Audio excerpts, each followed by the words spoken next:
Yung engineering is the ability to absorb, thrive, and then recover. The faster you're able to recover, the more resilient.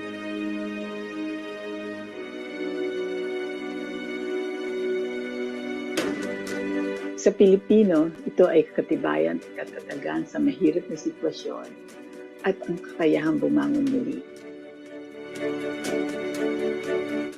Yung ecological naman, the ability to adapt.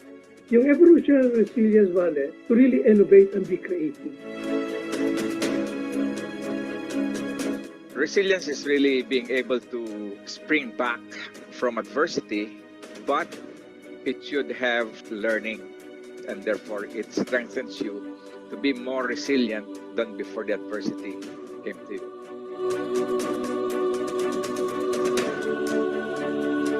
Before COVID-19, the Philippines was already on to SMT-based measures to improve its resilience capacity. With COVID, the country was awakened to the need for resilience of our economic, health, and educational status as well. The country as a whole is, I think, not so resilient because while we have the capabilities, the opportunities, and the resources to cope with COVID-19, the whole body is suffering because the leadership and management is not working so well. When it comes to individual resilience, those who have more resources, capabilities, and opportunities will be more resilient than those who are not. A lot of the problems really may be interconnected, Vale. You have to look at it from a holistic point of view. It encompasses more than natural sciences or physical problem, Vale, but also it gets into the ecological, biological, as well as social panga. Among issues and problems we have are poverty, ecosystem destruction, climate change, and variability. Much of our attention is placed only after the disasters happen. What we should do really is to take early action years before the hazard strikes, and we should put our attention and our resources into that type of planning. We need SMT-based transdisciplinary and inclusive approach to coping with possible hazards. The fragmentation of society needs to be resolved for resilience. Communication is very, very important, and we should communicate to the people using not just scientific communication means, but through arts, music, understand the mindset of the Filipino people so we can communicate better. Well, the way to move forward is interoperability. So we have to do a lot of work as a person, as a community, and as an institution to really have resilience as one of the values of the Filipinos. Yung tunay na resilience na towards improvement. Building resilience requires sustainability science inspired by transdisciplinary approach. To be sustainable, you have to be resilient. To be resilient, you have to be sustainable. Go natural, go with nature's flow. Non-structural or natural interventions, as well as good planning, is the most sustainable. Finally, we need to harness and strengthen the Filipino spirit of bayanihan.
Isang magandang hapon po para sa ating lahat. Welcome po sa ika-131st episode ng ating Filipino SDG Action Hour. Ngayong hapon po, ating tatalakayin ang isa sa mga nauusong at napapanahong issue, ang pagtalakay ng teknolohiya sa bagong henerasyon. So, ang ating speaker for today is Mr. Dennis Oliverio Jimenez. Sir Dennis is a passionate advocate and innovative leader who bridges technology with social transformation. As National Coordinator for Advocacy and Campaign at the Integrated Rural Development Foundation Incorporated, or IRDF, he drives initiatives that empower communities, protect the environment, and amplify voices for justice and sustainability. With over a decade of expertise in IT, project management, and digital communication, Dennis has harnessed his skills to advance causes that matter, merging strategic leadership with creativity as a writer, web developer, and multimedia storyteller. His work with IRDF and Arise Party List reflects a deep commitment to resilience, people's empowerment, and environmental protection. From classrooms to campaigns, from systems administration to grassroots organizing, Sir Dennis embodies the belief that technology and advocacy together can inspire change and build a more just, resilient, and equitable future for all. To discuss this afternoon's webinar titled Many Hands on One Table, The Challenges of Feeding the Gen Alpha and Gen Beta, let's all welcome Sir Dennis Oliverio Jimenez. Magandang hapon po, Sir Dennis. Magandang hapon po sa lahat. Sa mga panelists natin, magandang hapon po. Ika nga, salamat sa binigay niyo sa aking pagkakataon para magbahagi ng aking munting kaalaman para sa topic na nabanggit, no? By the way,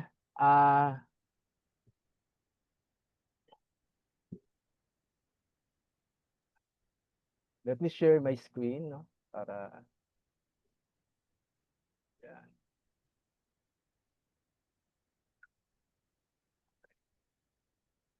Yeah. Many hands on one table.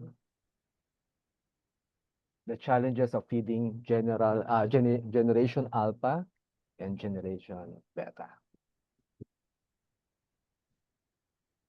So, sa kasalukuyan, sa bawat 3 batang Pilipino na wala pang 5 taong gulang ay bansot, sabi nila. Kasabay nito, tumataas naman ang kaso ng labis na katabaan sa mga kabataan. Excuse me. Yeah. Okay. Ang pagbabago ng klima ay nagbabanta rin sa ating mga palayan at pangisdaan. Hindi lang ito tungkol sa pagkain. Ito ay tungkol sa kaligtasan, katarungan, at kinabukasan ng ating bansa. Ang pagpapakain sa Generation Alpha at Generation Beta ay hindi simpleng usapin. Ito ang pinakamahalagang hamon ng ating panahon. So bago po ako mag-umpisa, hayaan niyo po ako na ibahagi ang mga objectives na ito. Pero bago dyan, magandang hapon po sa lahat. Tunay na nakaka-inspire itong makita ang napaka-dedikadong mukha ngayong araw na ito. If ever, tumingin po kayo sa paligid natin, no? May kasama tayo sa room, sa screen natin, sa mga kasama natin, mga kinatawan natin ng iba't ibang henerasyon mula sa karunungan ng ating mga nakakatandang hanggang sa sigla ng ating mga kabataan. Subalit nagkakaisa tayo para sa isang makapangyarihang layunin. Ano yun? Ang masiguro ang magandang kinabukasan para sa ating mga anak at apo. Ang metapora ay simple, ngunit malalim, nakaayos na ang hapag para sa susunod na henerasyon, ang Generation Alpha at Generation Beta. Ngunit ang mahalagang tanong, ano ba talaga ang inilalagay natin sa hapag na iyon para sa kanila? Sapat ba ito? Masustansya ba ito? Matatag ba ito para sa hinaharap? Ang objective, hayaan niyo po akong magbahagi ng objective ngayon para nang sa ganon merong naka-align tayo doon sa ating pag-uusapan. Masapul natin batay sa ibabahagi ko sa inyo kung ano talaga yung maibabahagi ko sa inyo at pwede natin kapulutan ng aral sa oras na ito. Una pong ang layunin natin para sa hapon na ito, itaas ang kamalayan tungkol sa kagyat na hamon ng pagpapakain sa Generation Alpha at Generation Beta. Sa gitna ng tumitiling krisis ng kalusugan, klima, seguridad sa pagkain. Kalawa, ipakita ang kritikal na papel ng pamilya, komunidad, pamahalaan at pribadong sektor sa pagbibigay ng wastong nutrisyon sa pagpapanatili ng maayos na sistema ng pagkain. Ikatlo po, bigyan diin kung paano tinutugunan ng SDG 2, Zero Hunger, at SDG 11, Sustainable Cities and Communities, ang malnutrisyon sa pamamagitan ng pagtiyak na access sa masustansyang pagkain, pagbibigay lakas ng mga magsasaka, pagbuo ng mga agrikulturang matatag sa klima, at paglikha ng mga ligtas, inklusibo at may seguridad sa pagkain na pamayanan para sa bawat bata.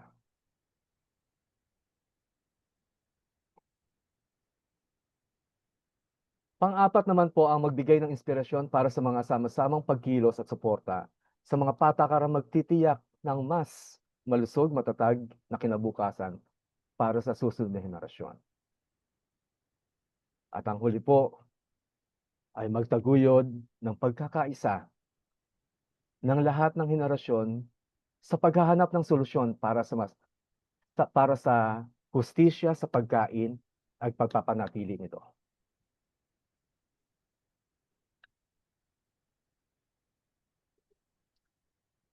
Hindi lamang ito basta tungkol sa pagkain sa plato. Ito ay tungkol sa pagprotekta sa buong kinabukasan nila. Kalusugan nila ito. Edukasyon, kakayahan nilang mag-imbento at ang pangunahing kakayahan nilang umunlad sa mundong mabilis na nagbabago. Ngayon tatalakayin natin ang mga partikular na hamon sa pagtiyak ng seguridad sa pagkain para sumulpot sa henerasyong ito dito mismo sa Pilipinas. At higit sa lahat, ilalatag natin ang mga landas tungo sa solusyon. Dahil totoo, kakailangan natin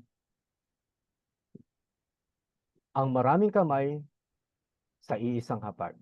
Ang sama-samang pagsisikap ng bawat isa upang masiguro ang malusog, makatarungan, at may seguridad na kinabukasan para sa lahat. Kaya simulan natin ito ngayon na may pagkakaisa at paninindigan. Alam ko po ang karamihan sa atin, meron na tayong mga apo na kung saan hindi natin pala alam na sila ay Generation Alpha, okay? Generation Beta.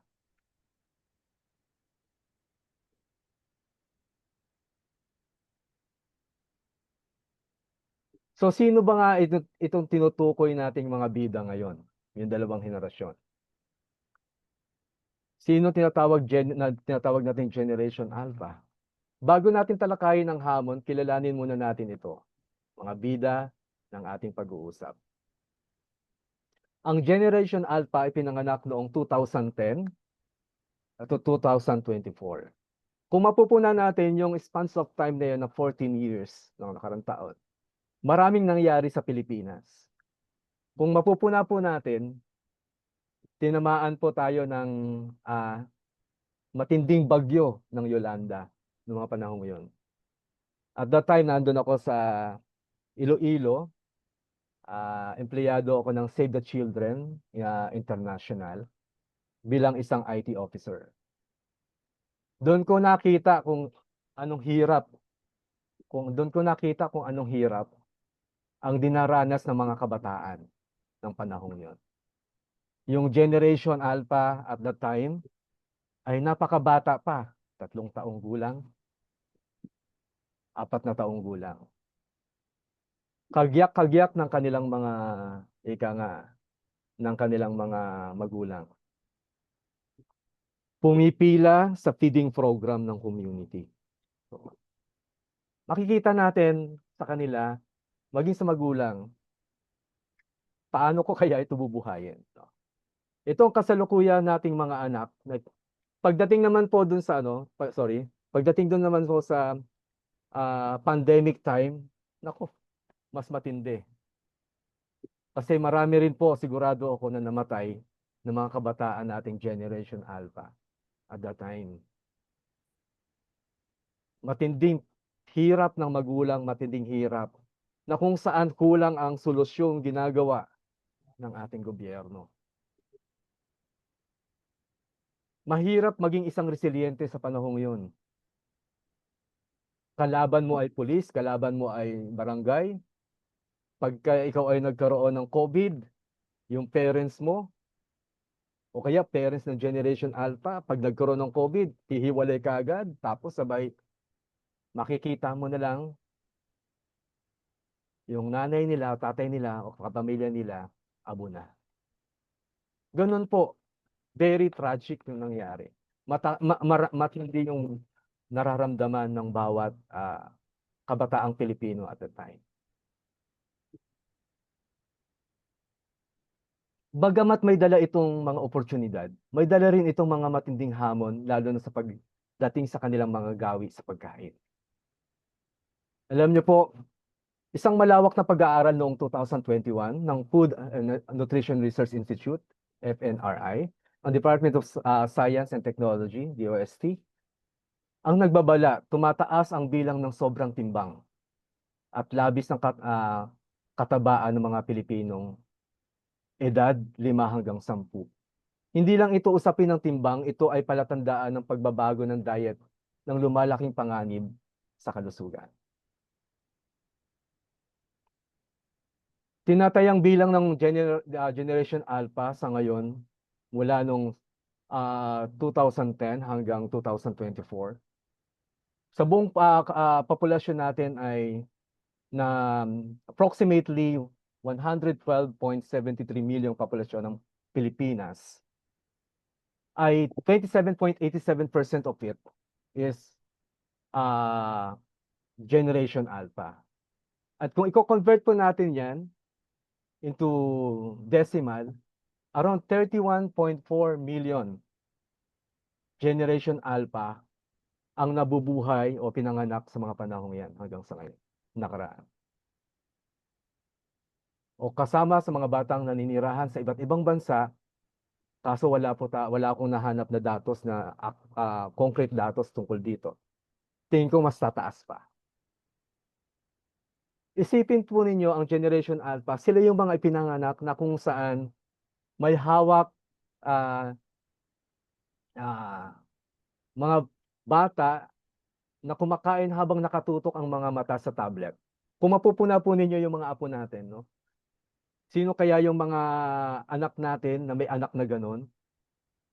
Tapos nanonood ng cartoons o naglalaro ng online games? Hindi lamang ito distraction. Nagdudulot ito na tinatawag na mindless eating Hindi nila nararamdaman kung busog na ba sila o gutom pa. Kasi nakapokus sila doon sa gadget, hindi doon sa kinakain nila. At hindi nila namamalayan minsan ang pinapakain sa kanila hindi na pala healthy. Hindi nila na-appreciate ang lasa at sustansya ng kanilang pagkain. Dagdag pa, binabaha, binabaha sila ng mga online advertisement ng matatamis na inumin, fast food, processed snack. Madalas ay nakabalot sa mga makukulay na karakter at jingles. Itong tinatawag ng ilang eksperto ngayon na digital malnutrition. Kung saan napapalitan ng mabilis, calorie dense, ngunit kulang sa sustansya ang tradisyonal at masustansyang pagkain. Ano naman ang Generation Beta?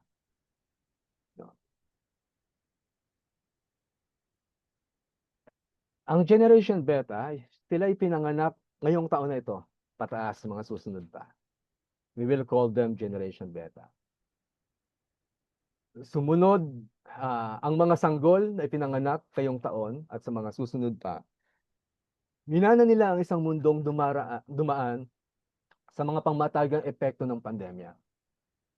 At higit sa lahat, ang lumalalang krisis ng klima. Ang krisis ng klima ay climate change noon pa natin naranasan. Kung di ako nagkakamali, nag-umpisa ako sa pagiging NGO worker, year 2000. Pinag-uusapan na yan sa amin sa Institute for Popular Democracy, IPD, under Joel Rocamora at that time. Yung panahon na yun,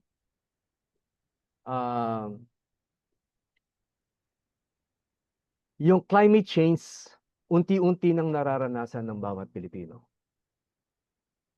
Minsan may time tayo na kung saan ay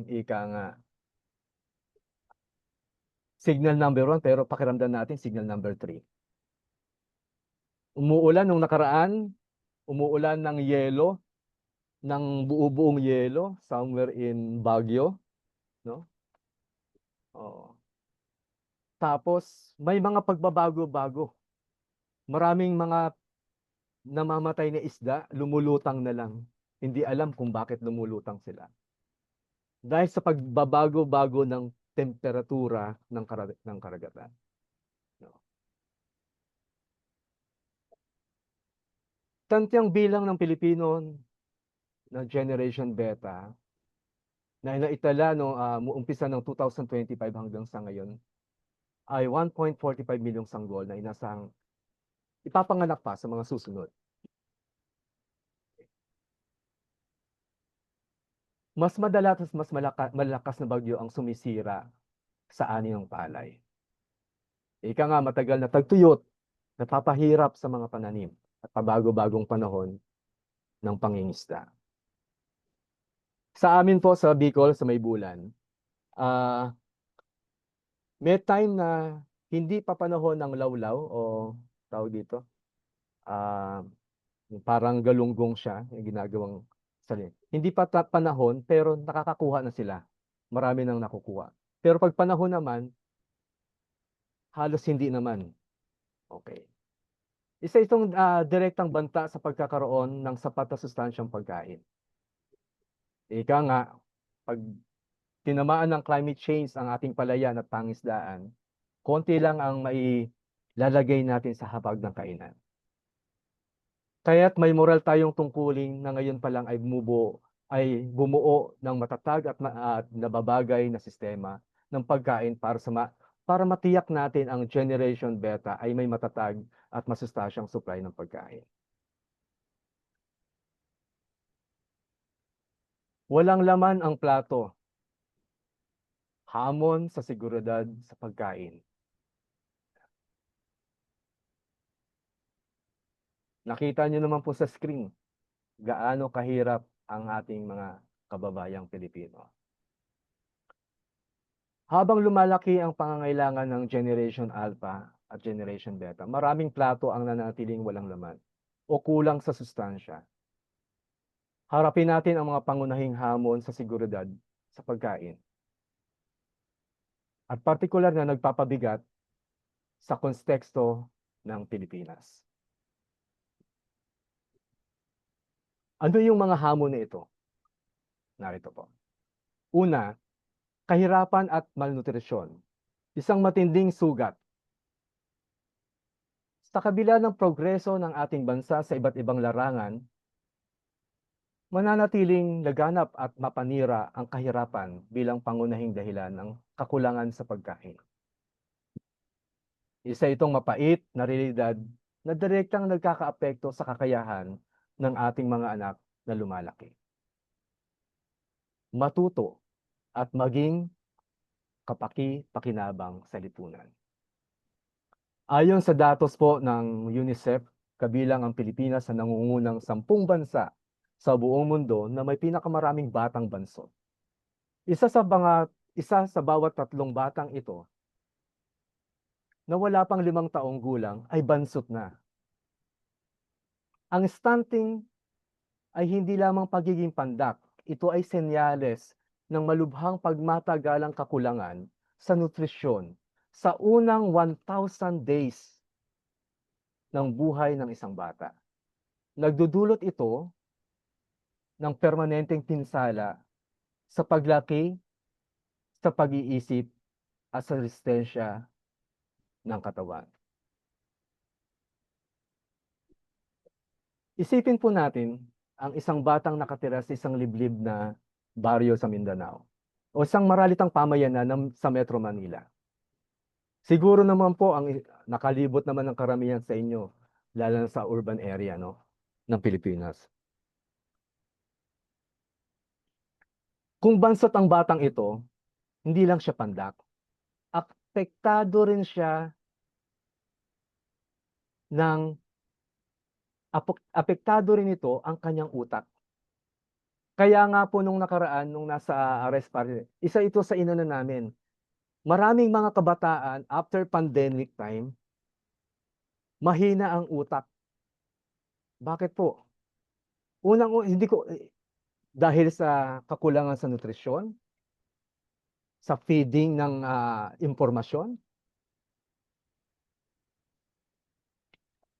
Sila yung mga batang madalas nahuhuli sa kanyang mga klase. Magdaranas ng habang buhay na paghihirap sa pagkatuto at pag-unlad. Kung ikukumpara po natin ang dalawang kabataan, isa ay napefed ng mas masustansyang pagkain at isa naman ay may kakulangan. Pagdating po sa klase niyan, mas higit na nagiging yung may sustansyang nakakain. Kasi nanonourish niya lahat ng bitamina na kailangan niya sa kanyang pag-aaral. Mas maliit ang chance niyang ang mga bansot na ito ay mas maliit ang chance na niyang magkaroon ng disenteng trabaho sa hinaharap. Kaya't kung i-interviewin po natin ang mga kabataan sa ating komunidad, makikita natin na talamak na yung malnutrition. Kaya nga sa mga DepEd, meron silang meron silang parang Nutrition Month, Nutrition Day, na kung saan after class, pinapakain ng masarap na pagkain, masustansya yung mga kabataan. Okay. Kaya't napapanatili ang mapait na siklo ng kahirapan at sakit sa mga ito. Ito ang siklong dapat nating putulin ng sama-sama. Pangalawa po, na challenge natin, climate change. Gaya ng sabi ko kanina, ramdam na natin ito hanggang sa ngayon. Pero ang nakakalungkot ho talaga, ayan na yung climate change, pero parang ang dating, yung gobyerno natin ngayon, yung ibang, hindi po nila lahat. I'm not against about the government. Kaso, nalulungkot ako sa estratehiya na ginagawa nila to address the climate change. Okay. Alam naman po natin na nasa unahan ang Pilipinas sa harap ng pandaigdigang krisis sa klima. Tayo ay lubos na lantad at vulnerable at ang pinakamabigat na pasa nito ay nakapatong sa balikat ng ating mga magsasaka at mangingisda. Bakit madalas itong dalawang word na ito ang nababangkit ko? Magsasaka at mangingisda. Magsasaka at mangingisda dahil po sila ang number one na nagpe-fed up sa atin, naglalagay ng ating mga pagkain sa ating hapagkainan. Subalit kulang ang ating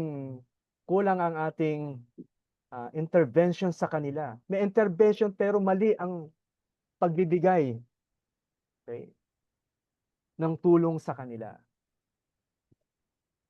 Ngayon po ang ating Pangulo ay ika nga,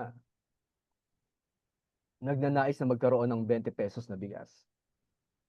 Pero nung nakaraan po, yung aming panawagan, i-abolish yung EO 62 na siyang nagpapahirap sa ating mga magsasaka. Dahil po sa RTL, at yung RTL, kaakibat niyan, Price Tarification Law, na walang kakwenta-kwentang ginawang batas para sa magsasaka, mas lalo pang pinahirapan ito. Bakit ko po nasabi? Dahil ang RTL po, hinahayaan ng ating gobyerno na bahain tayo ng limpak-limpak na toneladang bigas, metriko, mula sa ibang bansa papunta sa ating bayan na walang kahirap-hirap. Diba? Anong implication nito sa mga magsasaka? Alam po natin yan. Nandiyan po si Sir Ted, no? Isa yan sa magpapaliwanag tungkol na higit pa rito. Yang RTL na yan, ngayon po ay 15% ang binapataw nating tarif sa kanila. Nung naging 35 ito, nahirapan na nga tayo. What more pa ngayon na naging 15% siya? Hindi parang sinabi nga, hoy, pumasok kayo dito. Punuin nyo ng ano. So what is the connection of it to the climate change? Ang connection nito sa climate change, may climate change na nga tayo, ito pa yung nagpapahirap sa mga magsasaka natin. That's my point. Sana malang, may climate change na nga, may problema na nga sa klima, bagsak na nga ang dahil madalas binabaha yung mga sakahan. Magkaroon man lang sana ng magandang plano ang gobyerno para doon sa kabuhayan ng magsasaka. What if there is no farmers going to farm? Na ano mangyayari sa ating mga plato? What if wala nang mangingisda? Ano mangyayari sa ating mga plato? It leaves empty. Empty na po ito. At hindi natin mapipigilan yon. Pero kung mag-stand ka ngayon, mapipigilan yon. Pero kung hindi, never na po. Ayon sa Dasos, palagi ang kabilang ang Pilipinas sa nangungunang bansang pinaka-apekto ng matitinding sakuna ayon sa German Watch Global Climate Risk Index. Sa nakalipas na 2 dekada po, dumarami at lumalakas ang mga bagyo, mahaba ang mga patagtuyot, na inaabot minsan ng tagtuyot, June, pabago-bago ang panahon ng pag-ulan. Kaya nga po, ang Learning Site for Agriculture sa Bicol, nag-introduce sila ng Top 555. Ano yung Top 555 crops? Yan yung taro, ube, yan. Na kung saan, even malunggay at saka even yung lemongrass, na kung saan sila, itong mga ano na to ay tinatawag naming resilient crops. Okay. Bakit resilient? Kapag binagyo yan, may tutubot, uusbong pa rin yan ng mga baging ng mga ube. So ganun po, ganun yung nais kong iparating sa inyo. Isipin ng pinsalang dulot ng bagyong Odette nung nakaraang 2021 na tumama sa may Mindanao at Bisaya. No? Hindi lang ito sinira ang bahay, infrastruktura. Winasak nito ang kabuhayan ng libu-libong magsasaka at mangingisda. Nalubog ang maraming palayan. Nabuwal ang mga puno. Nawala ang mga bangkang pangisda. Ang epekto, bumagsak ang lokal na produksyon ng pagkain, tumaas ang presyo ng mga bilihin at lalong naging mahirap ang abutin ng karaniwang mga Pilipino, pamilyang Pilipino, ang pangunahing pagkain sa pamilihan. Saan ka nakakita, galunggong, na super taas ang presyo? Umaabot na halos 300 to 400 pesos. Ito ay tinatawag nating direktang tumama sa bawat hapagkainan ng Pilipino.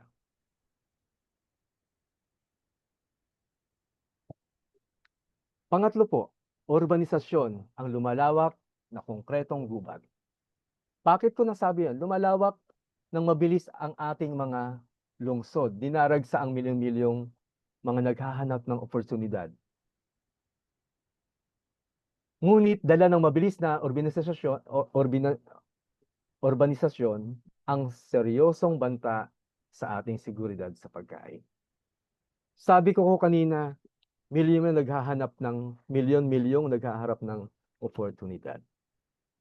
Dahil po, yung ating mga magsasaka na madalas nang hindi kumikita ng malaki ay nandito na po sa Manila at nag-a-apply bilang construction worker. Ako po ay galing sa Bicol nung nakaraan. June sa Sorsogon. Dahil po ang aming organisasyon ay may tinayong isang koalisyon, Sorsogon Coalition for Environment Protection. So nakausap ko po ang ating mga kababayang mangingisda ng lugar sa Buhatan, Barangay Buhatan, Sorsogon City. At nakausap ko rin ang mga fish pond operator ng lugar na yon. Alam niyo po kung ano nangyari. Doon lang nila sinabi sa akin, Sir Dennis, 1 taon na po kaming hindi nakakapangisda. At dahil sa infrastructure development ng lugar, tulad ng coastal road sa Sorsogon, you know that. Naharangan po ng construction nito ang labasan ng mga tubig. Nung nakaraang January 10, 2025, nagkaroon po ng shear line sa lugar. Tumaas ang tubig, nagbaha. Hindi nila alam kung bakit bumabaha sa Bicol at that time. Yung pala, yung malayang daluyan ng tubig, hinarangan na ng infrastruktura. Kaakibat ito, sinabi nila sa amin, Sir Dennis, kung hindi natin mabubuksan iyang coastal road na iyan, mas gugustuhin pa naming magpunta ng Kamaynilaan. Makikipagsiksika kami doon, mag-a-apply ng trabaho sa Kanayunan, sa Kamaynilaan, para mabuhay lang namin itong mga pamilya namin. 1 taon na po kaming walang kita. Ang mga fish pond operator naman, dahil nga hindi bumababa ang naghuhubas ang kanilang mga fish pond, nahirapan silang i-harvest.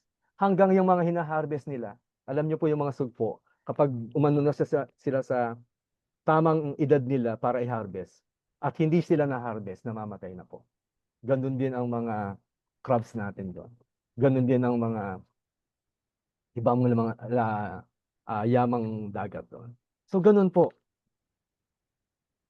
Ang gusto nang nangyayari ng mga politician sa lugar, bakuran ang buong bay, kahit hindi pwedeng bakuran.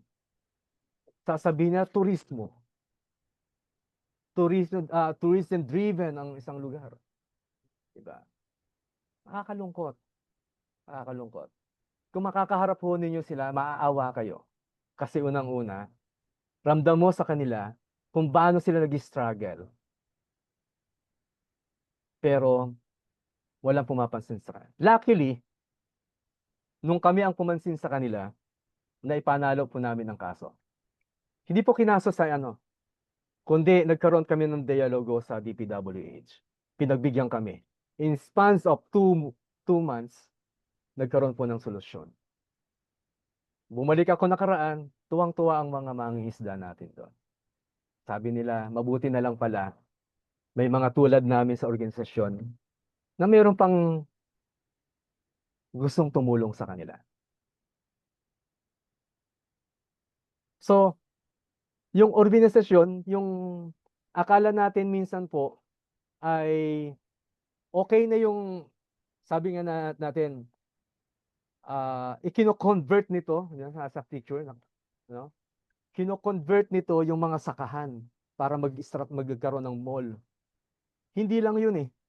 Kino-convert din nito, lalo ng problema natin ngayon sa yung mga renewable energy ngayon, inilalagay sa mga, kung mapupunta kayo ng ng Pampanga, makikita yan doon sa makikita yan doon sa daan na merong mga panel. Tapos sa ilalim nila, yun yung dating yun yung dating mga ika nga ay sakahan ng mga nagtatanim ng palay. So, talamak ang land conversion. Okay. Ngayon, nakakalungkot pa kasi syempre, kung talamak ang land conversion sa atin, paano na kaya ang ating paano na kaya ang ating bayan, no? Wala na talagang magsasaka. Wala nang magsasaka. So pang-apat po, policy gap. Para mga patakaran at sistemang kulang. Pagtawid sa agwat. Disconnection between farmers and consumers. Okay. Bagamat may mga batas o programang umiiral para sa seguridad ng pagkain na natiling may malaking puwang pa rin sa pagpapatupad at sa mismong sistema nito. Ayon po sa datos natin, mayroon tayong mga batas gaya ng Philippine Food Security Act, RA 11037.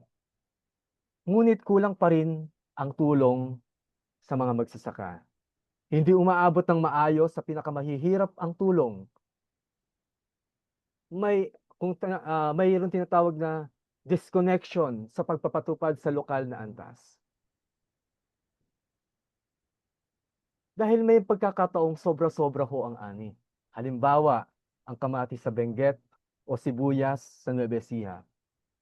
Pero walang bumibili, kaya't nabubulok lang ito sa isang tabi. May nababalitaan pa tayo sa news dati, yung sibuyas para tumaas, itinatapon sa dagat. Para yung mga trader natin na nagko-hoard ng mga sibuyas, sila yung magbebenta ng mataas na presyo ng sibuyas. Ito ay malinaw na senyales ng pangangailangan ng mas maayos na infrastruktura, cold storage, transportation, market linkages, at tamang impormasyon. Kailangan natin ng mga patakarang tunay na mag-uugnay ng maraming kamay sa produksyon sa isang hapag ng konsumo.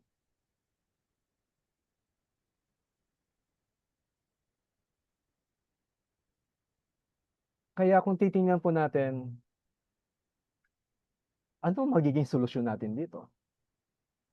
Tanong natin yun. Ano magiging solusyon natin dito? Maraming kamay, iisang solusyon. Tayo po, nandito sa ngayon, sa screen. Marami tayong mga kamay, pero okay? At marami tayong solusyon na naiisip para dito. Paano tayo makakatulong sa Generation Alpha at Generation Beta? Napakalaki ng mga hamon, ngunit hindi ito imposible, sabi nga nila. Nasa ating mga kamay ang solusyon. Bawat isa sa atin ay may kakayahang magkaroon ng solusyon. Many hands, one solution. Una, maging mapanuri sa pagkain. Sa ating tahanan, dapat ang isang magulang ay maging mapanuri sa pagkain. Mamili ng ikang mga sariwa, lokal na produkto, sumusuporta ka sa magsasaka at masustansya pa ang nakakain mo. Magluto at magtanim kasama ang pamilya. Alam niyo po, nung nakarang pandemic, ako po ay nakatira sa sample lang ito. sa Antipolo. Sa isang subdivision sa Mayamot, dito lang ho, malapit sa ano lang yung Marikina. Dahil ako po ay Marikeño. Andun ang nanay ko, nagtipon-tipon kami doon. Ang kasama ko ang buong pamilya, ang aking mga anak. I do have three kids, no? Isang babae, 2 lalaki. Sa panahon ng pandemya, 2020, 21, 22, nagkaroon kami ng closeness. Saan po? Every morning, wala kaming magawa, hindi kami makalabas. Ako lang nakakalabas para mamili ng pagkain sa palengke. At doon ko po nakikita ang aking mga anak na gustong may gawin. Sabi ko sa kanila, may lupa tayo. Pumunta ako sa store, may mga grocery store na bukas. Bumili ako ng mga sachet ng mga buto, kamatis, yan, mga iba't ibang klase. Nagkaroon kami ng family garden. Ang alam naman po natin, I think si Sir Ted, meron niyang backyard niya, meron yung maliit na garden niya na sabi niya sa akin ay meron daw ano yun, tawag dito, yung ang mga tanim daw niya ay nasa loob ng Kantang Bahay Kubo. Minsan nakita ko yung pinakita niya sa akin, yung mga harvest niya. Nakakatuwa, no? Nakakatuwa talaga. Ganon din ang nangyayari sa amin sa pamilya. Nag-gardening po kami. Nung nag-gardening kami, nakita ko yung tuwa sa mga kabataan ko. Ang Generation Alpha at that time, yung bunso ko. So yung bunso ko, kami ay habang nagbubungkal kami, makikita nila yung tuwa, makikita yung saya, kasama kami. At dahil po ako ay mahilig magluto, hindi po ako nagmamayabang pero I think kayo rin naman siguro, mahilig rin kayo magluto. Nakakatuwa tingnan na kapag yung niluluto mo, kinakain at nauubos ng pamilya mo, di po ba? At doon sa pag nauubos nila, iba yung nararamdaman ko bilang isang tatay. Nakakaramdam po ako ng fulfillment. Oo. Nakaramdam po ako ng purpose ko sa pamilyang ito. Ano po. Tapos, kapag ako po ay ano sa kanila, tinatanong ko sa kanila, ano gusto niyong ulam mamayang gabi? Sabi niya sa akin ng panganay ko, Daddy, gusto ko sinigang. Pangalawa, yung adobo. Madalas kasi mag-adobo. Tapos yung pangatlo, pakbit. O sige, ganito. Gawin natin yan, sama-sama tayo. Just like in the pictures in your screen, no? How happy the mother, yan, para i-guide yung kung paano mag-prepare ng food para sa kanila. Para sa kanya. And that is very inspiring. At yan ay pwede nating mai-share sa ating kapitbahayan na hindi na kailangan natin social media. Nung nakarang pandemic na, social media ultimo pagluluto, talaga nakakuha sa. So I'm telling you that hindi para i-boost yung sarili ko, kundi ito yung mga nagagawa na kung saan paano natin i-guide yung Generation Alpha natin. Paano tayo makaka-influence sa kanila nang hindi tayo nagsasalita. Na hindi tayo nagsasabi na ganyan mo gawin. No. Ngayon ang gusto nila, by means of doing na nakikita sa atin, doon natin sila napapasunod. Okay. Pangalawa, in community, support local farmers, community garden, food bank. The same as that. Nag-uumpisa lahat sa pamilya. Okay. Nag-uumpisa lahat sa pamilya. Kung nagawa mo sa pamilya mo, yung lumabas ka ng pamilya mo, nandun ang komunidad mo. Makikita mo sa komunidad mo, may kulang. Bakit hindi kayo magkaroon ng urban gardening? Actually, sa totoo lang po, sa aming organisasyon, hindi batid ng boss ko na mahilig ako sa agriculture, sa gardening. Ang sabi lang, Dennis, mag-organize ka, Dennis, mag-empower ka, Dennis, ganyan. Pero iba yung gusto ng puso ko eh. Gusto ko mag-gardening. Gusto kong turuan yung community kung paano magkaroon ng urban gardening. Kaya po nung nakaraan, I try my best na ma-impluwensyahan ko po yung mga area namin. Actually, the IRDF, Integrated Rural Development Foundation, we do have a project, NDA, under the program of AMIA, Adaptation Mitigation Initiative in Agriculture. At isa sa mga tinuturo po namin doon, yung tinatawag na how to become a resilient farmer. Oo. How to become a resilient community member.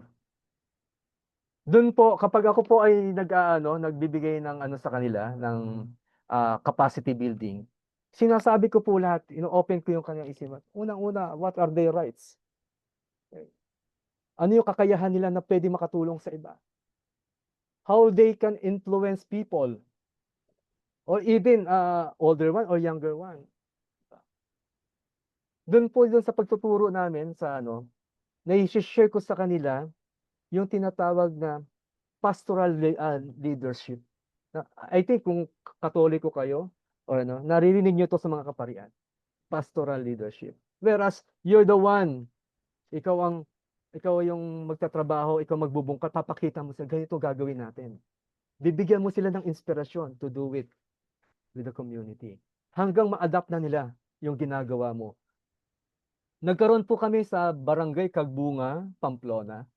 Nagkaroon po kami ng isang area doon dahil ang lugar ng Kagbunga, Pamplona sa Kamsur ay ito ay madaling devastated ng mga baha natin ng lugar na yon. Pag umangat ang Naga River, tsak baha na sa kanila. Alam niyo po ba na hindi na sila nakakapag-harvest ng palay doon? So ang ginawa namin, with the help of AMIA, ng DA, ang ginawa po namin doon, nagkaroon po kami ng, kinonvert namin yung dalawang box ng palayan into a fish pond. Nilagyan namin ng hito, nilagyan namin ng tilapia. Yung hito, lumaki ng lumaki, nakapag-harvest ng maganda. Unfortunately, yung tilapia, hindi. Kasi yung binigay sa amin ni BIPAR na tilapia, parang hindi magandang klase. So yun yung sabi ko kanina na may gap doon sa di ba? Yung maling implementasyon. Nang hingi ka ng tilapia, binigay sa iyo parang gurami. So that ganyang kalalaki ang mga tilapiyang nahuhuli namin. So ano ginawa namin para maibenta? Ginawa naming daing. Tumulong po ako noon. Hiniwa-hiwa namin. Binabad sa suka. Ang tawag sa amin, lamayo sa mga sa mga Ilonggo. Ang daing siya, tapos binenta per kilo. Naging pera naman, pero luging-lugi yung mga Sabi ko sa kanila, huwag kayong mag-alala. Makakabawi rin tayo. The importance is, yung leader ng community, o kaya kung kayo ay kayo maging inspirasyon. Alam niyo po sa ngayon, ang DA ay hindi na nagbibigay ng grants sa mga individual na tao. Ang ginagawa nila, kailangan natin mag-form ng mga organization. Okay? Yun yung sinasabi ni Ma'am Lourdes kanina, magkaroon ng federation. Magko-create tayo ng mga organization, tapos yung organization na yun, i-rehiso natin sa DOLE. Kung farmers ka, kung magiging magkakaroon siya ng RSPs. Doon lang yung time na magbibigay si DA sa kanya ng mga grants na para doon sa grupo na yon. At yun ang importante. Ma-catch up natin, ma-access natin yung mga anong meron sa ating gobyerno. Huwag mahihiya na magtanong sa mga government agency tulad ng DOST kung paano magkakaroon ng access sa mga teknolohiya. Paano i-rehistro itong mga ganitong mga fertilizer. Kumbaga, kung may nakita tayo na isang community, isang lugar ng gobyerno na kung saan tiwangwang, pwede tayong magpaalam para i-convert into a community garden. Whereas everybody will be happy. Whereas everybody ay magkakaroon ng magkakaroon ng magandang ani, magkakaroon ng konting kita, di po ba? Dito sa amin sa Marikina, yung kahabaan ng river namin, may mga community diyan, may organization sila diyan, may ari ng mga gilid ng Marikina River. Na may mga tanim na okra, kalabasa, upo, mani. Makikita natin yon sa gilid kung mapupunta po kayo sa riverbanks ng Marikina. Okay. So yun ang ano natin, no? Ika nga, with the community, with the help of our LGU, kailangan pa rin na natin tulong ng LGU. Kailangan pa rin tulong natin nila Mayor. Go with them. Cooperate with them. No? Huwag mahihiya. Gamitin natin yung lakas natin, yung talino natin, para ma-access natin kung ano pwede natin ma-access sa community. Sabi nga nila, sa urban area, wala nang garden home. I don't believe on that. Kung ako makakakita ako sa lugar namin, lalagyan ko ng hydroponic. Manghihingi ako ng tulong sa anumang ahensya ng ating gobyerno. Diba? So ganun po yung yung advocacy ko at kampanya ko pagdating sa sustainable gardening, no? To improve the life, to capacitize the life of the people, the community, no? So ganun po 'yun. So magagawa natin ito at higit nating mapapaalam na mayroon tayong ganitong inisyatiba if meron tayong aksyon sa pagsulong, palakasin ang boses natin.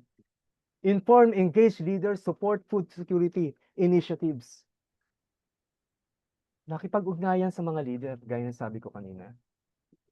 Hindi na sa pamagitan ng social media. Okay. So, ang tanong natin ngayon,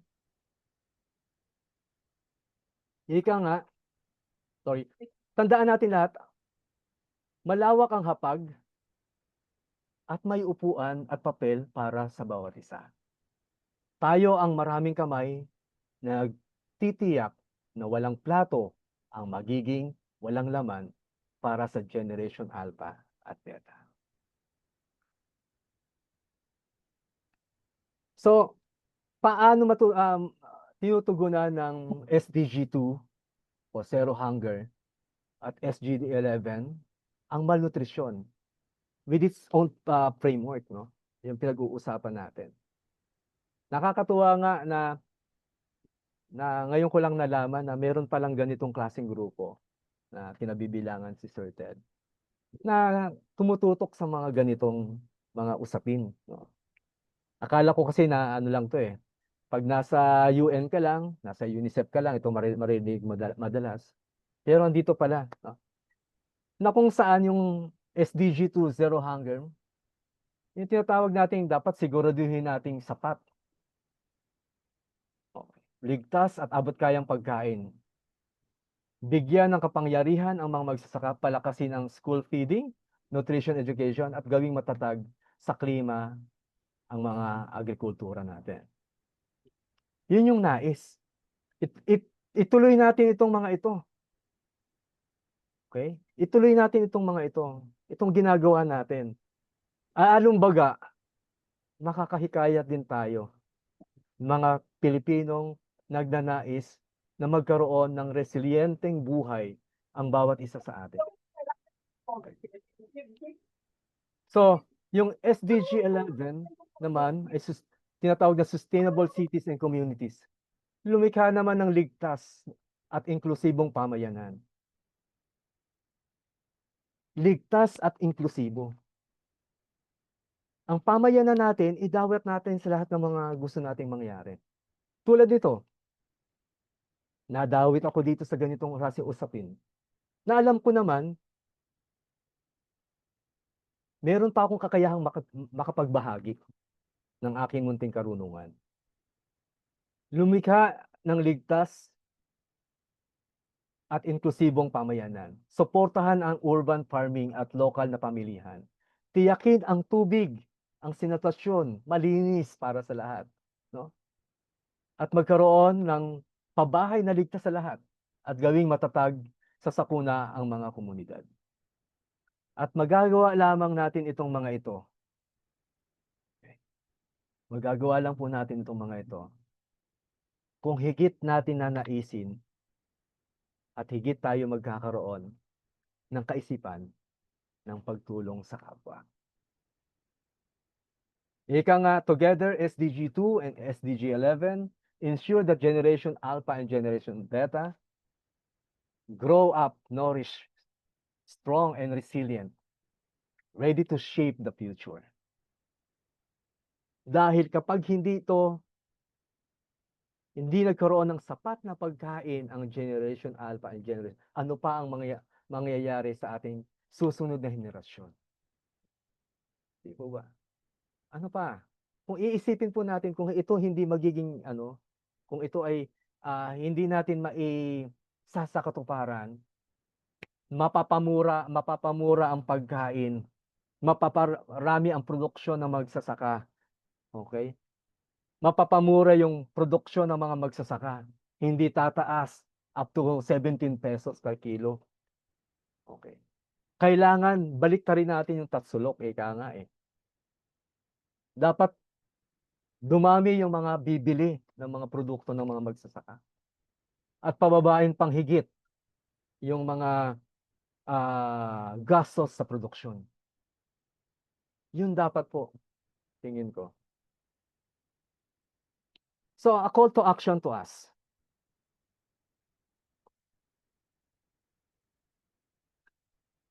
Ang laban kontra malnutrisyon ay hindi po tungkulin ng gobyerno lamang. Ito ay tungkulin ng bawat isa sa atin. Okay. Ang bawat pagkain na ihain, bawat tanim na tinatanim, bawat batang napapakain, isang hakbang ito patungo sa hustisya ng pag-asa. Alam niyo po, tayo yung pag-asa nila. Okay. Huwag natin ipagkait sa kanila yung pag-asa na yun. Kaya't magkaisa tayo, mga magulang, guro, magsasaka, leader, kabataan, siyentipiko. Dahil kapag tayo ay nagsama-sama, walang batang magugutom. Umaalis tayo ngayon, hindi lang may bagong kaalaman. Itong nasabi ko po sa inyo, alam kong alam nyo na rin po ito. Kundi may bagong layunin at paninindigan.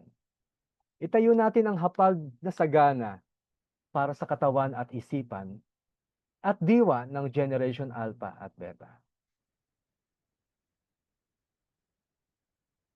Karapatan nila ang kinabukasang may sapat na pagkain, malusog na pamayanan. Gawin nating itong realidad ngayon. Maraming salamat po. And some sharing. Ayan, maraming salamat po sa isang makabuluhang topic ng food security po, no? Napaka-importante po niyan, lalo na ngayon na may climate change, naapektuhan ang supply ng ating pagkain, paano na po ang ating mga kabataan, no? Na magandang talakayan po itong na-bring up nyo po today. So, Salamat din po. may mga katanungan po ba sa ating mga audience, mga panelists? The floor is now open for our Q&A session.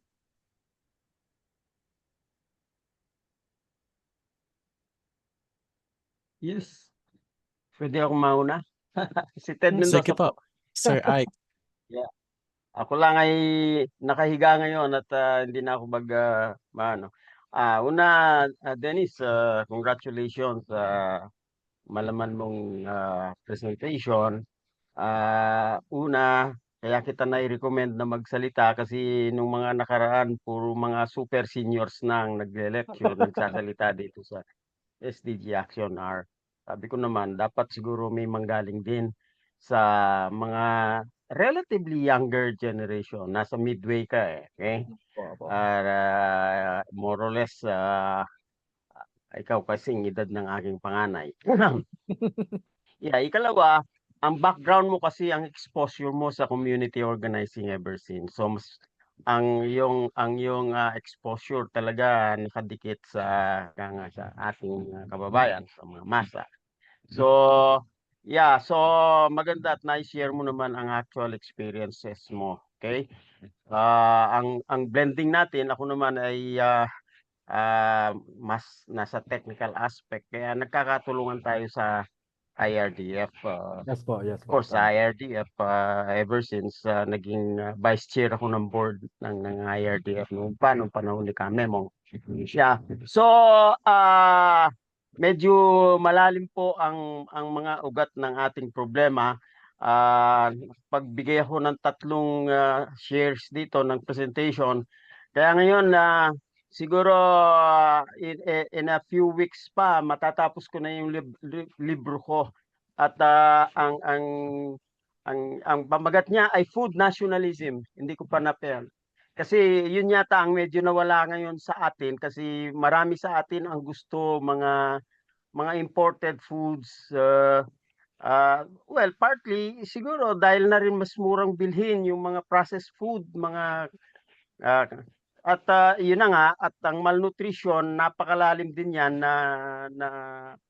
na inuugatan kasi nga hindi na maalam magtanim ang maraming tao natin. Ang sabi ko nga, from food growing culture napunta tayo sa food eating culture. Kaya nga iba ang medyo yun ang tinalakay din ni na bakit ba naging ganon. So siguro tungkulin ng mga magulang, mga lolo, ako I have more time now with my grandchildren. Kaya tinutulungan ko sila sa gardening, okay? Pag maganda yung panahon, yun na nga sa pagtatanim, yun na nga, sabi nga ng aking anak, mariretain yan sa core memory ng mga bata. Pag natuturuan mo sila sa edad na 3, 4 na taong gulang, ini-engage mo na sila, kinakatulong sa pagtatanim. At yun, pati na hanggang sa pagluluto. So, sabi nga nila, pag-asa ng bayan ang kabataan, pero yung kabataan magkakaroon lang ng pag-asa dahil sa ating mga magulang at pati na ang mga lolo. So yun lang po ang aking idadagdag sa sinabi ni Vince. Salamat po. Salamat po. Salamat. Maraming salamat, Mr. Jimenez, Dennis pala. Oo. So, sa yung pagbabahagi nito, naalala ko yung nasabi nilang Human Capital Index na ang baba pala ng Human Capital Index natin. Yun, ang Human Capital Index factors in yung health component and educational component. So napaka-importante na sinasabi nga na bansot talaga yung ating, tulad ng nasabi nyo, bansot ang ating mga kabataan. Yes po. Lalo na siguro itong... Kaya hindi tayo nananalo sa basketball eh. Oo. Yun naman talaga yung height ng Pilipino. Pero sinasabi na 0.52 ang ating Human Capital Index, na ang ibig sabihin na by the time they become mga adults, only 52% of the young ones now will really develop to full capacity yung kanilang productivity. So nakakabahala yun dahil dito sa mga na ba hinaharap nitong mga kabataan kung ganun lang magiging produktibo.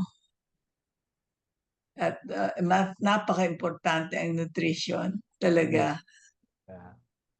Natutuwa ako sa ginagawa ninyo at kayo talagang pupunta sa mga communities natin. Dito nagkukulang ang mga scientists nga na yung bang community involvement, talagang kulang na kulang kami. Karamihan namin ay tutok sa aming pag-aaral, lalo na yung hindi naman na iba ang expertise in other fields. Talagang malayo kami sa komunidad din sa pag-aaral, and maganda yung ginagawa niyo at para tumutulong sa communities. Maraming salamat po. Salamat po.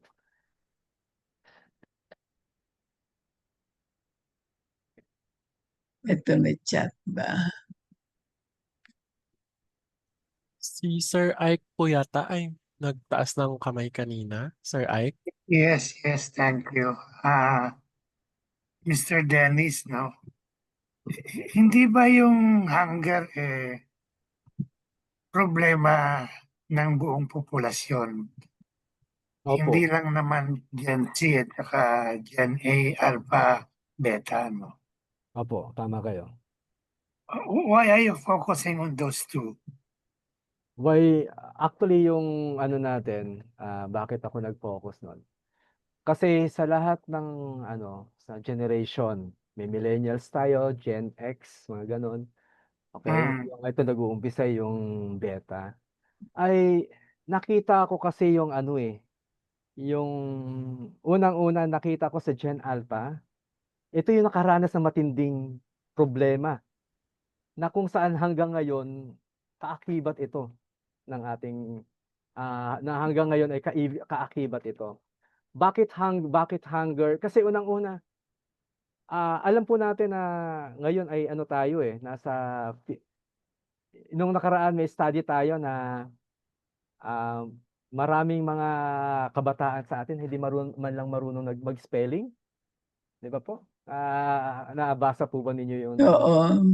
kaya tapos dahil sa mga climate change, dahil sa mga yung mga policy gaps natin, sila yung unang tinatamaan na kailangan i-nourish siya ngayon. Ika nga, ngayon yung time yung anak ko na ay nasa 14, magpi-50 na siya, ganyan. Kailangan niya ng gabay eh. Kasi kumbaga sa isang boxing, lamog na siya for those mula pa lang doon kay Yolanda. Mula pa lang doon sa nakikita na natin tapos na war on drugs. Not this is not pertaining to hunger for food, but for caring. For caring then. Not only pertaining for food, but for caring. For guiding, hunger for guiding. Kaya importante po, lalo na yung pagpasok ng pandemic, ang sabi sa akin ng isang superintendent sa on the ground, nakausap ko sa 5 days ago. Yeah. Sabi niya sa akin, sabi ko, isa lang tanong ko po sa kanya, bakit, kumusta ang sitwasyon ng kabataan ngayon? Bakit parang ang hina ng mga kabataan ngayon? Unang-una, affected by the pandemic, kulang tayo sa mga masustansyang pagkain production. Ika nga, kaakibat ng pagiging bansot natin yung ating utak. Oo. Pag hindi tayo nakakakain ako po, hindi ako nakakapagsalita ng ganito kapag gutom ako.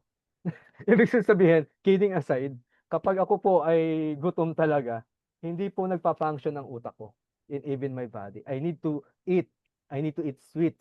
Ganon.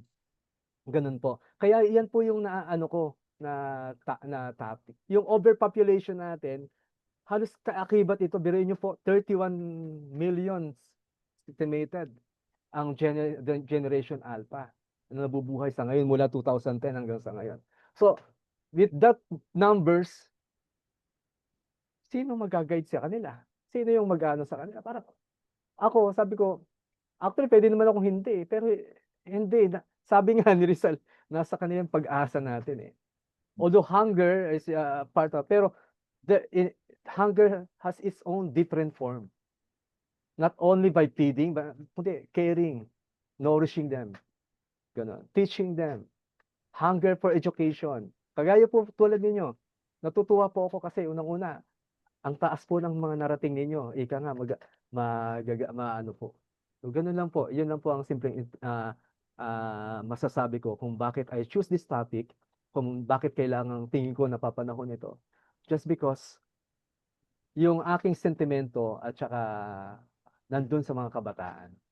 Na Follow-up? Yes po. Follow-up question. Sige po, Sir Ike. Hindi ba yung stunting iyan na yung extreme, no? Ang mild yung malnutrition, di ba? Yes po. Intindi ko, pagka-stunting, irreversible. So kahit anong ipakain natin, wala na. Huli na. Hindi ba ganon? Or do you not have a demarcation between malnutrition and stunting? Okay. Yung stunting ho kasi, simple lang naman po yung ano ko diyan, pangunawa. Yes, the study said stunting is irreversible. Pero bakit natin susukuan yung mga taong under stunting? Bakit natin pwede pa silang nating ma-guide, pwede pa silang mapakain natin na sa tama. Yun yung mga kabataan na kung saan malnourished mas matindi pa sa malnourished. Kaya makikita natin mas malaki ulo, maliit ang tiyan, parang ganun ba? So, habang nabubuhay ang tao kasi sa akin, Sir Ike, may pag-asa eh. Oo. Hindi ko siya sinasabi stunting kaagad eh. With my own beliefs and my own capacity, kaya pang ma-heal to. Kaya pang maano to. No, Para masabing, probably, sir, extreme malnutrition yan. opo, Maaaring hindi pa stunting. baka ganun po. Kasi based on my research, stunting ang lumabas eh. Sorry. Oo. Yeah, Kasi I will ano po. isa pang follow-up question ko kay Ma'am Lourdes naman. Scientifically, may solusyon pa ba ang stunting? In other words, kaya pang habulin? Alam nyo, I mean, the youth, mas very sensitive at the age na talagang lumalaki pa sila. Yung first And I think yung stunting na sinasabi, there are a number of things that can affect stunting aside from malnutrition. Tulad na sinabi nila sa Africa, yung bang nakakakain ng hindi talaga fresh na pagkain na sakaling nagkaroon ng contamination dahil sa molds, contamination ng aflatoxin. Ang epekto rin pala noon ay stunting. So bukod sa malnutrition, pwede yung quality rin ng food ng ating mga kabataan, lalo na siguro. Kaya ako kinakabahan din sa sinasabi nilang yung paghirap na hirap, kumakain nilang ng pagpag. Oho, Naalala, di ba? Parang, naku, baka inamag na yung iba doon. O baka galing sa Jollibee. na-contaminate na ng kung ano. Baka nakaka-contribute din yun sa stunting nila. Yung tulad ng pagkain din ng mani na may aflatoxin o mais na may aflatoxin. That's a big problem sa Africa. And yung malnutrition, palagay ko kung nyari, medyo pandak pa habang maliit, pwede pa, hanggang sila ay lumalaki pa, palagay ko hanggang teenager pa, ay pwede pang matulungan kung mabigyan natin ng proper vitamins and yung protein. Ang napaka-importante dito. Ang isa sa mga napakahusay na halaman natin ay yung malunggay. Mataas ang ang protein at mga sustansya niyan. At siguro kung palagay ko, siguro pwede tayong magkaroon ng talakayan tungkol sa nutrition, mag-imbita tayo ng nutritionist na pwede nating matanong tungkol sa ating mga question. Pero saka yung bang pag-focus siguro ni Mr. Jimenez dito ni Dennis Jimenez sa sa mga bata, kasi sa mga kabataan, yung beta, alpha and beta generation, kasi sila ang pinaka-sensitive talaga sa pagkain Kahit na lahat tayo ay nagugutom, sila ang that sensitive stage of really developing pa sila. So, may pag-asa pa, ma'am. Palagay ko, may pag-asa pa. Basta maabutan sa tamang edad. Huwag na yung medyo matanda-tanda na ng konti. Ang May I have pinaka-crucial a follow-up to Sir Dennis? Pwede pa ba? Sige po. Pareho tayo background natin IT, no? So, may data ba down to the LGU level yung extent ng stunting sa isang LGU. Do we know who they are, where they are? Sa ngayon po, sir, sorry, no, pero assignment ko sa inyo yan, sir. Yeah. Actually, hindi ako nakapag-research maigi, very rigid research for that. Just because, yun nga po, ang focus ko is yung mga solution and how to fed this generation alpha and generation beta. Pero may mga ano naman po sa ano natin, mga area na kung saan hindi naaabot ng teknolohiya. Kagaya po sa amin sa somewhere in Bicol, may kung saan mas mataas ang study lang naman, barometer ko po niyan. Kung saan mas mataas ang climate change impact, doon po karamihan maraming sabihin natin extreme malnourished na sabi nyo kanina. Doon po karamihan yan. At kahit anong fed ng government, kahit anong bigay ng talagang hirap sila na magkaroon ng buhay na maayos at maganda at ika nga. Kasi guys, sabi ni Ma'am Lourdes kanina, ang pinaka-crucial na age ng bata na dapat ma-fed natin sila ng tama at masustansya, yung first 1,000 days nila in this earth habang sila nabubuhay. First 1,000 days. So pag first 1,000 days, approximately 1 to mga 3 years mahigit, dapat napapakain natin sila ng maayos at tama po. Pero take into consideration yan, sir. Okay? Yung hindi ko pa lang yung PSA kung meron silang datos niya yung stunting sa buong Pilipinas. I think magandang pag-aralan yon para makapag-focus tayo kung ano yung mas tututukan nating area na lalo na sa ipopromote natin yung food security and sustainability. At saka, Sir Ike, yung mga yung at that stage na yung sinasabi mo first 1,000 days, parang nagde-develop pa rin yung brain eh. Kaya napaka-importante talaga na tama ang nutrition, that they get enough vitamins and proteins. Ang importante. At minerals, of course. So, siguro, ang mga magulang din ang dapat din ma-educate tungkol sa nutrition. Yeah po, tama po. Tama yan. Yung mga nanay para mabigyan nila ng wastong pagkain yung mga bata.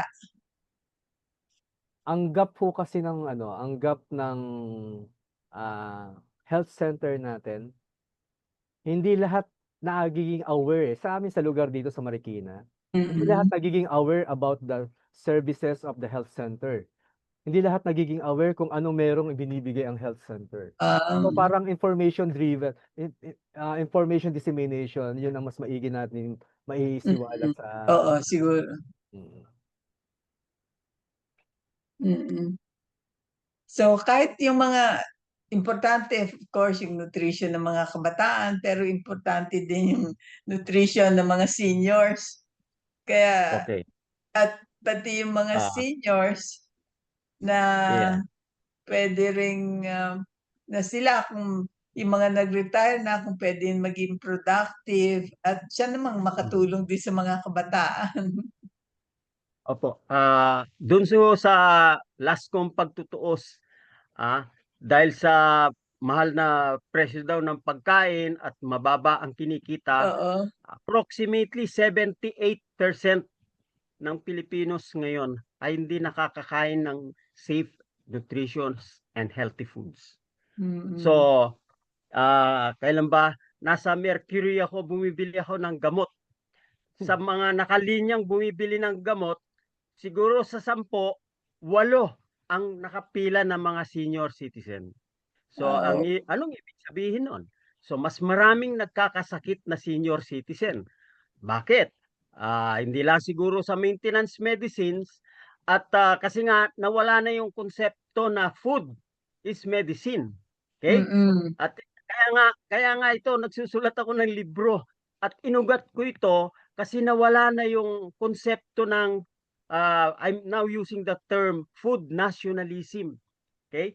Hindi Oo. natin nakikita yung kahalagahan ng mga native at saka indigenous food natin. At nawala na rin yung tinasabing food biodiversity. Nakakonsentrate lamang tayo Oo. sa mga ano ba yon? 4 species ngayon ng pagkain supplying 40% ng caloric energy requirement. Ang claim nga nila, kailangan daw nakakakain tayo ng at least 40 food species in a week. Minimum 20 species. Yung mga ganun ba? And then, yun na nga, naka-emphasize ang pagsasaka kasi ito, hagip ko pati yung mga teaching ng College of Agriculture. Nagturo ako ng 42 years ng agriculture eh. Kaya nanonotice ko, masyado kasing na-emphasize yung ating production dun sa monocropping, hindi sa diversified cropping. So, yung food diversity naging narrow. Okay? So, and at the same time, nakafocus sa mga annual crops, hindi sa mga perennial crops. Kaya nga dito sa bukid ko, pag natuloy sana kayong bumisita dito, pag ikot mo, meron ka nang nakain na salad kasi marami akong perennial crop species. Oo. Pagsimula, yung sinabi nyo kanina, malunggay. Ang isang addition ko ngayon, yung lubi-lubi. Yung Lubi. sinasabing nyug-nyugan. Ewan ko kung kilala Mhm. niyo yun. Natutuhan ko na rin mag-propagate ng mga ganon. Okay? Ganun. Edible fern and many others. Okay? So, yun po siguro ang dapat ma-reintroduce natin kung paano sa mga gardening technique natin, hindi sila magrereklamo na palagi silang nagtatanim na, palagi silang napapagod. So Oo. Dennis, Ron, i-ano natin yan sa mga communities natin. Yes Ano, po, introduce. I'm willing to adapt and do it, no? Mag-create tayo ng program para dyan. Hopefully makatulong sa atin ng DOST. Mabigyan tayo ng panimula. Actually, Sir Ted, Ma'am Lourdes at saka Sir Ike, Ma'am Jane, mas maganda magkaroon tayo ng promote natin yung urban gardening. I Oo. think Tama. magandang ano yun sa atin. Oo. Gardening in all. Environment. Environment, yes. Lahat. Kasi ang hirap sa urban areas kasi sasabihin saan ang space. Itong dinivelop ko sa farm ko is what I call permaculture, permanent agriculture. Ayun, tama yun. Isang number 1 requirement, permanency. O ibig sabihin, sa iyo yung lupa. Kaya nagbago ang aking gardening technique because of that. Kasi nabili ko na itong portion ng aking garden na ito na 1,200 square meter. Na dati, nirerentahan ko lang. So, pag nagre-rent ka lang, medyo mahirap yon. Okay? So, yung mga ganong, yung lahat ng sustainable features, ecological features ng isang farm, pwede mong ma-integrate pag yun ay bukid mo na. Kaya nga, pag lumalakad kami sa bukid, una kong tinatanong, sa inyo na ho ba ang bukid? Pag sinabi niyang hindi, nako, medyo malaking problema. Mahirap. Kasi hindi siya magtatanim ng fruit trees, mga ganon. May limitation. Species yung fruit trees eh. Sa akin ngayon, magsimula sa A, atis, atimoya, yung mga ganun ba? B, balimbing. So, yung ABCD mo ng fruit trees dapat na nandoon. Kaya, available yung fruits mo all season. Of course, dito sa akin, natutuhan ko na rin kung paano mag-mass produce ng seeds ng guava. Isa yan sa kasi all season yung guava eh. But on the other hand, kung mahilig ka sa guava, may problema din kasi titigas ang iyong uo. Okay? Meron namang antidote. Kaya kailangan meron kang papaya. Ngayon, mahirap din naman mag-culture ng papaya kasi susceptible siya sa flooding. So, dapat iba-ibang lugar ang pagkakatanim mo. At kainin mo yung papaya na hindi lang hinog. Mas okay pala siya pag hindi siya hinog, pero ilaga mo, lutuin mo rin. Okay? Pero hindi yung lutong-luto na malambot. So, mga ganun ho. Marami tayong dapat may reintroduce dito sa Actually natin. po, yung sa ba na yun. Pwede tayo mag-approach sa mga barangay eh. kung ano yung mga area na tiwangwang na pwedeng gawing community garden. Ang importante lang muna ay makapag-influence tayo ng ano, for example, mga kabataan na even yung mga ano, mga medyo may edad na para nang sa ganon na kumbaga hindi lang para makakain sila ng presko at masustansya, kundi magkaroon sila ng pagkakalibangan na nalalayo natin sila doon sa mga vices na hindi maganda. So, ganun po sana. I mean, I think every municipality in our country ay mayroon mga area na kung saan pwede pa nating pagtaniman. And even in urban gardening, kayang-kaya po kasi may mga kapitbahay tayo na medyo malaki ang ano, pwede nating tayong maglagay ng mga hydroponic doon at pwedeng Ah, maging source of income ng community. Dennis, Oo. okay ako dyan eh. Pero marami pa ring lupa na may nag-aari. Bakante nga lang Oo. eh. Oo, Galing ka tama. ako sa isang eskwelahan, sa gilid niya may 2,000 square meter na bakante. Pag-aari ng paaralan nila yon. May clear example ako dito eh. May tinataniman ako na hindi na parte ng aking nabiling lote. Kinukotsa ko ng may-ari ng bukid, siyempre, na wag daw ako magtanim ng ganun, okay lang yung vegetable, etc. Okay? Paano yun? Paano magiging perennial yung garden mo? Wala. Paano Mm. magiging sustainable? Okay? Sustainable. Oo. So, karoon tayo ng model siguro. Okay, yung sinasabi mo, bakante yung lote, kausapin yung may-ari, okay? Para mataniman mo ng gulay-gulay na ganyan, pero hindi siya permaculture, hindi siya perennial Oo. gardening. So, yun ang Or defect on nun. vegetable, Kaya mga humanap cash din crop. tayo ng pwedeng mag-garden na yung siya mismo ang may-ari ng lupa at kumbinsihin mag-share sa community. Okay? Tama kayo, tama. At saka alam nyo, napansin ko na maraming ang bakanting lupa dahil yung mga iba umalis na o nagpunta abroad, tapos napabayaan na yung lupa.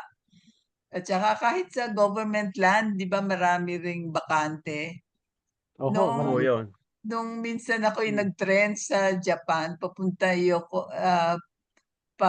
sa South, napansin ko na wala halos bakanting lupa.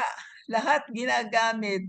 Yung mga kaprasong space na ano, may halaman, may nakatanim. So masipag sila magtatanim. Ang problema ngayon, baka pag nagtanim yung mga kabataan, mababawasan na yung time nila para sa mga gadgets. Gadget, yes po. Oo. Tama kayo dyan. At saka Kasi yung ngayon, pag-uusapan na nila yung kanilang mga produce oo. at matuwa sila doon sa kanilang Magbibidahan na yan. O, gaano kalaki ang Oo, harvest mo, di ba? Mga ganun. oo, Gamitin mo nila yung gadget, i-my day nila yan, i-stores nila yan, para oo. ipagmalaki na, O picturean nila yung oo, kanilang produce. Oh, yes, tama kayo. imbis na yung mga pagkain na 'di ba pinipicturean minsan yung pagkain sa restaurant. Oho, bakit hindi yung sarili nilang harvest yung picture Sana nila? yung ano, yung tanim nila, no? Oo, tama po. Yun ang maganda sharing. Sige po Sige. Okay. So medyo lampas na yata tayo sa oras natin. Opo. Baka Good model. kayo ano, Okay po. gusto Medyo ng napasarap po ang ating diskusyon, no? Kasi malaman ang ating topic for today. So, okay na po. May idadagdag pa po ba tayo as a final message, Sir Dennis? Isang salita lang naman po eh. Wag tumigil sa pagtulong. Yun lang naman po, lalo sa mga communities natin. Kasi tayong mga nasa academe, mga scientists, mga doctorate professor, gaya ng sabi niyo, Ma'am Lourdes, yun yung lacking na hindi kayo nakakapunta on the grounds. Kami naman, mga nasa, mga community organizer, we are happy to help people like you, na kami yung magiging tool ninyo, magiging arm ninyo, to extend your insights papunta dun sa Kaya nga si Sir Ted tawag dito, idol ko yan pagdating sa mga kasi unang-una sinishare niya yung idea at hindi siya tawag dito, hindi siya ah, madamot sa kanyang kaalaman. And I'm happy to have him as one of my mentor.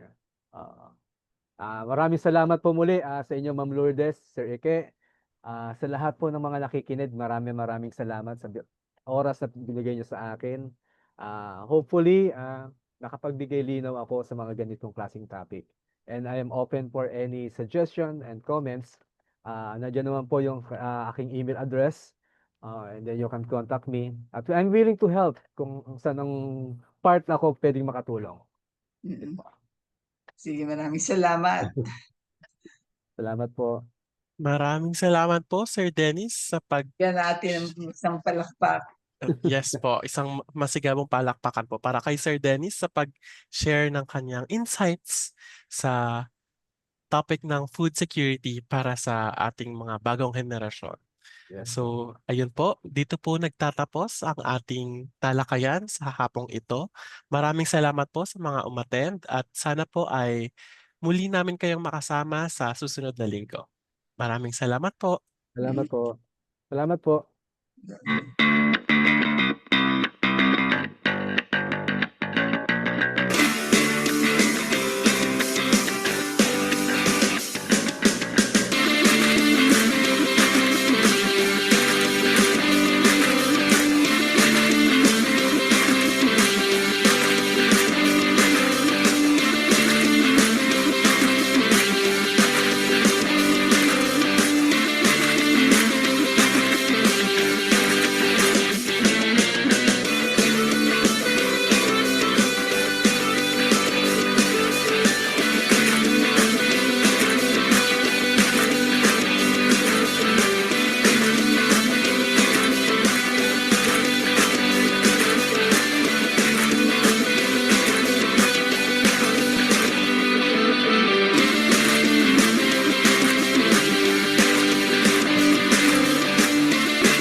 Ayan.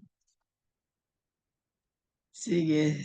Maraming salamat sa inyo. Thank you very much. Maraming salamat po. Sige, Jane. Salamat. Close ko na po. Thank Oo. you.